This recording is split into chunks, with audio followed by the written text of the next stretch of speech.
প্রিয় ছাত্রছাত্রীরা, তোমাদের জন্য আজকে আমি ইতিহাসের আরও একটা সেট নিয়ে চলে এসেছি। আর কিছুদিন পরে তোমাদের মাধ্যমিক পরীক্ষা, যদি সেটগুলো দেখে যাও তাহলে তোমরা এখান থেকে হুবহু কোশ্চেন কমন পাবে। ওকে, তো চলো বেশি কথায় যাব না, ক্লাসটা শুরু করি। প্রথমে কি বলছে, জীবনের ঝরাপাতা যে পত্রিকায় নিয়মিত প্রকাশিত হলো তা হলো ড্যাশ। দেখো এগুলো সাধারণত এমসিকিউ ফরম্যাটে থাকে, কিন্তু আমি সেগুলোকে কী করেছি, অতগুলো অপশান আমি রাখিনি। তোমরা যদি এখান থেকে দেখে দেখে উত্তর করবে তাহলে হয়ে যাবে। ওকে, তো এখানে উত্তরটা কী হয়ে যাবে, দেশ পত্রিকা। আচ্ছা, এই যে দেশ পত্রিকা তো ঠিক আছে, কিন্তু জীবনের ঝরাপাতা আসলে এটা লিখেছেন কে? তো এটা কে হয়ে যাবে, দেখো লেখিকা সরলা দেবী চৌধুরানী। জীবনের ঝরাপাতা প্রথমে সাপ্তাহিক দেশ পত্রিকায় 1944 থেকে 45 খ্রিস্টাব্দে ধারাবাহিকভাবে প্রকাশিত হয়। পরে 1975 খ্রিস্টাব্দে আন্তর্জাতিক নারী বর্ষে এটি গ্রন্থাগারে প্রকাশিত হয়। ওকে, এই যে ইনফরমেশনগুলো সেগুলো কিন্তু তোমরা একটু নোট ডাউন করে নেবে। নেক্সট, আন্তর্জাতিক নারী বর্ষ পালিত হয়েছিল কবে? আন্তর্জাতিক নারী বর্ষ পালিত হয়েছিল 1975 সালে। আর 1975 থেকে 1985 সাল পর্যন্ত এই সময়কালটাকে বলা হয় আন্তর্জাতিক নারী দশক। নারী দিবস পালিত হয় প্রতি বছর 8ই মার্চ। নেক্সট, হুতম প্যাঁচা কার নাম? হুতম প্যাঁচা কার নাম? হুতম প্যাঁচা হচ্ছে কালীপ্রসন্ন সিংহের নাম হচ্ছে হুতম প্যাঁচা। তিনি বিদ্যুৎ সায়নী সভা তৈরি করেছিলেন। সরি, এখানে দেওয়া নয়, তিনি বিদ্যুৎ সায়নী সভা তৈরি করেছিলেন এবং তিনি কলকাতার বাবু সম্প্রদায়কে কি করেছিলেন, ব্যঙ্গ করে এই বইটা লিখেছিলেন হুতম প্যাঁচার নকশা।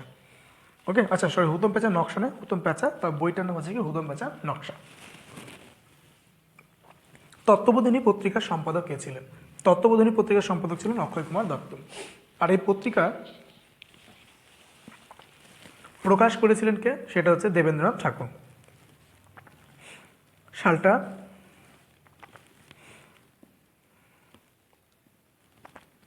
সালটা হচ্ছে কত? সালটা হচ্ছে 1839। তিনি তত্ত্ববোধিনী একটা সভা তৈরি করেছিলেন। আর এই তত্ত্ববোধিনী পত্রিকা কত সালে হয়েছিল? সেটা হচ্ছে 1842। নেক্সট, কলকাতা মাদ্রাসা কে প্রতিষ্ঠা করেন?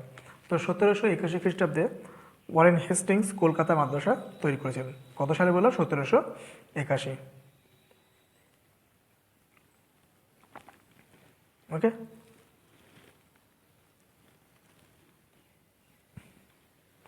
ধরতি আবা কথাটির অর্থ হলো ড্যাশ। তো ধরতি আবা কথাটির অর্থ হলো ধরিত্রীর আবা বা পৃথিবীর পিতা। তো এখানে কথাটির অর্থ কি? সেটা হচ্ছে পৃথিবীর পিতা। এটা কাকে বলা হতো? এটা বিরসা মুন্ডাকে কিন্তু এটা বলা হতো। ওকে,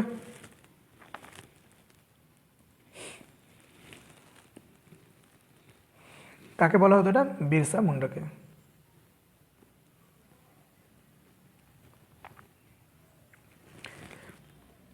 এই বিরসা মুন্ডা কোন বিদ্রোহের নেতা ছিলেন? মুন্ডা বিদ্রোহ। আর মুন্ডা বিদ্রোহ কবে হয়েছিল? 1899 থেকে 1900। বিরসা মুন্ডা বিদ্রোহ হয়েছিল। তিনি কোন দেবতার উপাসক ছিলেন? তিনি ছিলেন সিংবোঙা বা সিংবোঙা মানে কোন দেবতা? সূর্য দেবতা। তিনি সূর্য দেবতার উপাসক ছিলেন। চলো নেক্সট, দামিনী কোহ কথাটির অর্থ কি? তো দামিনী কোহ কথাটির অর্থ হলো কি পাহাড়ের প্রান্তদেশ। নেক্সট, আধুনিক ভারতের প্রথম ব্যঙ্গচিত্র প্রকাশিত হয়েছিল কোন পত্রিকায়? সঠিক উত্তর কি হয়ে যাবে? এটা অমৃত বাজার পত্রিকায়। নেক্সট, জাতীয়তাবাদের গীতা নামে পরিচিত কোন গ্রন্থ? তো সঠিক উত্তর এখানে কি হয়ে যাবে? আনন্দমঠ। আচ্ছা, এই আনন্দমঠ কে লিখেছিলেন? সেটা হচ্ছে আমাদের বঙ্কিমচন্দ্র চট্টোপাধ্যায়। ওকে, বঙ্কিমচন্দ্র চট্টোপাধ্যায়। তিনি কোন পত্রিকায় এটাকে ছাপিয়েছিলেন? তো সেই পত্রিকাটার নাম কি ছিল? আমরা জানি তিনি বা তার প্রকাশিত পত্রিকাটির নাম ছিল সম্পাদিত বঙ্গদর্শন। এই বঙ্গদর্শন পত্রিকা কবে থেকে শুরু হয়েছিল? 1872। তিনি এই আনন্দমঠ বইটি লিখতে শুরু করেছিলেন কত সালে? 1875। এবং এটি গ্রন্থাগারে প্রকাশিত হয়েছিল কত সালে? 1882। এই বইটাকে আর কি বলা হয়? স্বদেশ প্রেমের গীতাও কিন্তু এখানে বলা হয়ে থাকে। আচ্ছা, এই আনন্দমঠ থেকে কী জানা যায়? সেটা হচ্ছে সন্ন্যাসী ও ফকির বিদ্রোহ। তো দেখো আমি কিন্তু তোমাদেরকে একটা কোশ্চেনে অনেকগুলি সন্ন্যাসী ও ফকির আছে, এখানে ফকিরটা লিখে দিই, বিদ্রোহ। আর এই সন্ন্যাসী ফকির বিদ্রোহের নেতা কে ছিলেন? ভবানী পাঠক, দেবী চৌধুরানী ইত্যাদি। ওকে, চলো নেক্সট। বর্তমান ভারত প্রকাশিত হয়েছিল কোন পত্রিকা? সেটা ছিল উদ্বোধন পত্রিকায়। আচ্ছা, বর্তমান ভারত কার লেখা? স্বামী বিবেকানন্দের লেখা।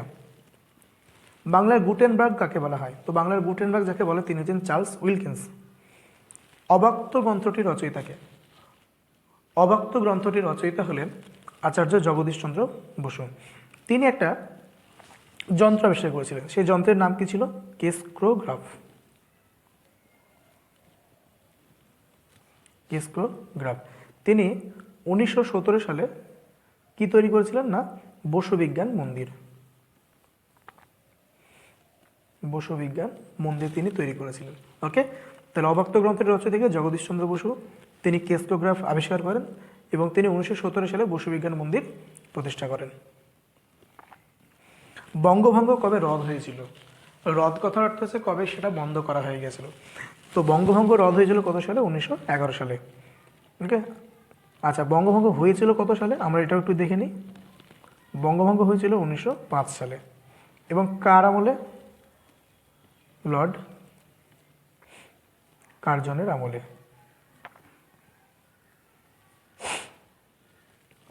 ওকে, চলো নেক্সট। লাঙ্গল পত্রিকার সম্পাদক কে ছিলেন? সেটা ছিলেন, লাঙ্গল পত্রিকার সম্পাদক ছিলেন কাজী নজরুল ইসলাম। লাঙ্গল যার জমিদার, এই স্লোগান যে আন্দোলনের সঙ্গে যুক্ত সেটি হলো ড্যাশ, সেটা হলো কি তেভাগা আন্দোলন। এই তেভাগা মানে কি? চাষিরা কতটুকু পাবে? চাষিরা পাবে 2 ভাগে, সরি 3 ভাগে 2 ভাগ পাবে। এবং এটা কত সালে আন্দোলনটা হয়েছিল? 1946। কোথায় হয়েছিল? বাংলায় হয়েছিল। ওকে, চলো নেক্সট। ভারতে দলিত আন্দোলনের প্রধান নেতা কে ছিলেন?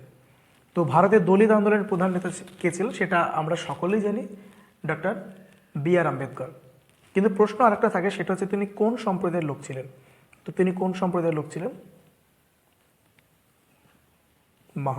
মাহার সম্প্রদায়ের লোক ছিলেন। ওকে, নেক্সট।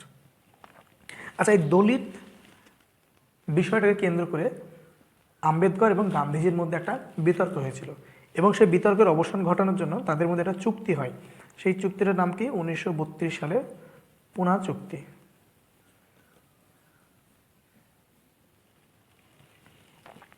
ওকে, চলো নেক্সট। লক্ষ্মীর ভাণ্ডার কে গড়ে তোলেন? লক্ষ্মীর ভাণ্ডার গড়ে তুলেছিলেন সরলা দেবী চৌধুরানী 1911 সালে, বঙ্গভঙ্গের মানে ওই বঙ্গভঙ্গের প্রাক্কালে বলা যেতে পারে। নেক্সট, সাম্প্রদায়িক বাটোয়ারা নীতি কে প্রবর্তন করেছিলেন?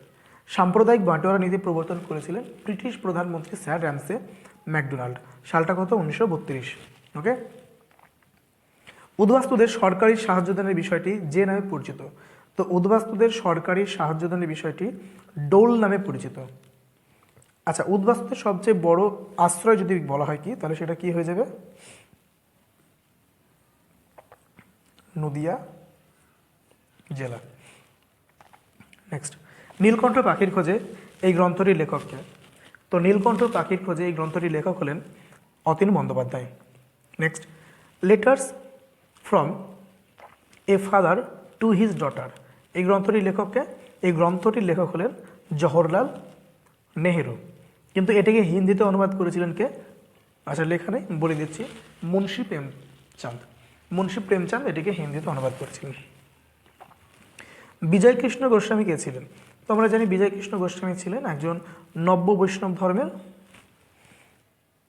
প্রধান ব্যক্তি। কংগ্রেসের কোন অধিবেশনে পূর্ণ স্বরাজের দাবি উঠেছিল? কংগ্রেসের লাহোর অধিবেশনে 1929। ঠিক আছে, সভাপতি কে ছিলেন? জওহরলাল নেহেরু।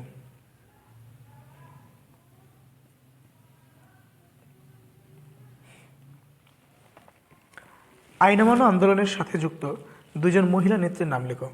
তো বাংলায় কমলা দেবী চট্টোপাধ্যায়, বাসন্তী দেবী, উর্মিলা দেবী, সুনীতি দেবী, দুর্গা দেবী, আশালতা সেন, বীণাপাণি সেন, জ্যোতির্ময়ী গাঙ্গুলি সক্রিয়ভাবে অংশগ্রহণ করেছিলেন। এখানে কি বলেছে? ঠিক ভুল নির্বাচন করো। তো প্রথম প্রশ্ন কি বলছে? নর্মদা বাঁচাও আন্দোলনের নেত্রী ছিলেন মেধা পাটেকর। তো সঠিক উত্তর কী হিসেবে এটা শুদ্ধ। Next, Macaulay, Alexander, Duff, Saunders, Colvin এরা ছিলেন কি পাশ্চাত্যবাদী? তো এটাও শুদ্ধ। সিধু ও কানহুর আরাধ্য দেবতা ছিলেন সিংহগা। না, একটু আগে আমি আলোচনা করেছি বিরসা মুন্ডার আরাধ্য দেবতা ছিলেন কে? সিংহগা। তাহলে এটা কি হয়েছে? ভুল। আচ্ছা, এই সিধু কানু কে ছিলেন? এই সিধু কানু ছিলেন সাঁওতাল বিদ্রোহের নেতা।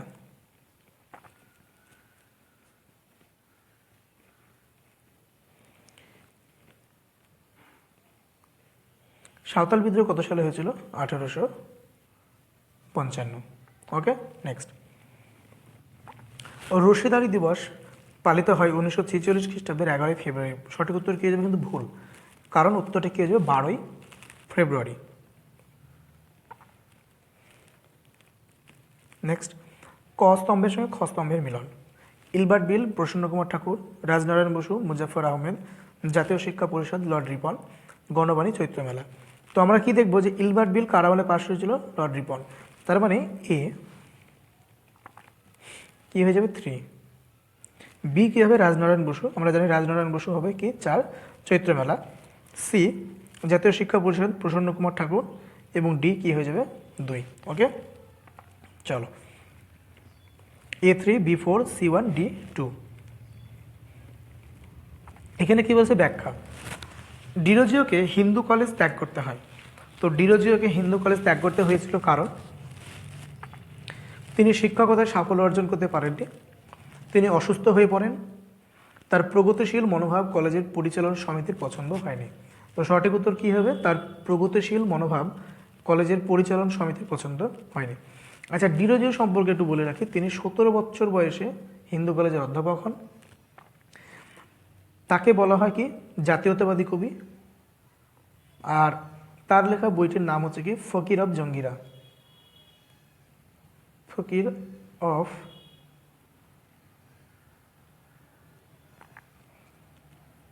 জঙ্গিরা। আর তার লেখা একটা কবিতার নাম হচ্ছে স্বদেশের প্রতি। তো স্বদেশের প্রতি কবিতাটি কার লেখা? সেটা হচ্ছে ডিরোজিও। এছাড়াও তিনি যে পত্রিকাগুলি পাবলিশ করেছিলেন সেগুলো হচ্ছে কি পার্থেনন, এথেনিয়াম, ক্যালাইডোস্কোপ প্রমুখ। ওকে, চলো নেক্সট। 19 শতকের প্রথমার্ধে শ্রীরামপুর মিশন প্রেস ছিল একটি অগ্রণী মুদ্রণ প্রতিষ্ঠান। কেন বা কিসের জন্য?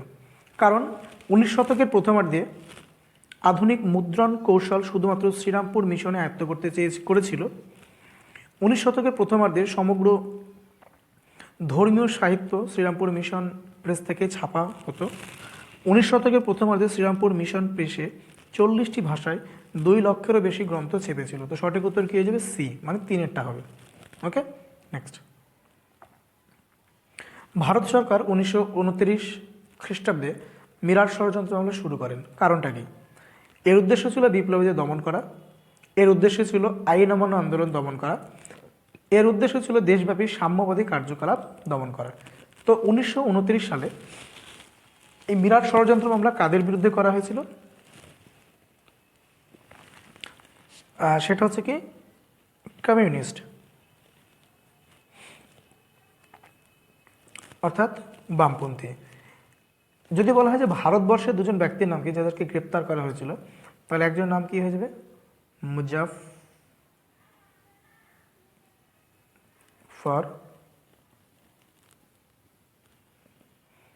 আহমেদ এবং PC যোশী। কত সাল থেকে কত সাল চলেছিল? 1929 থেকে 34 সাল অব্দি এটা চলেছিল। ওকে, চলো, তা এর উদ্দেশ্য কী ছিল? দেশব্যাপী সাম্যবাদী কার্যকলাপ দমন করা। নেক্সট,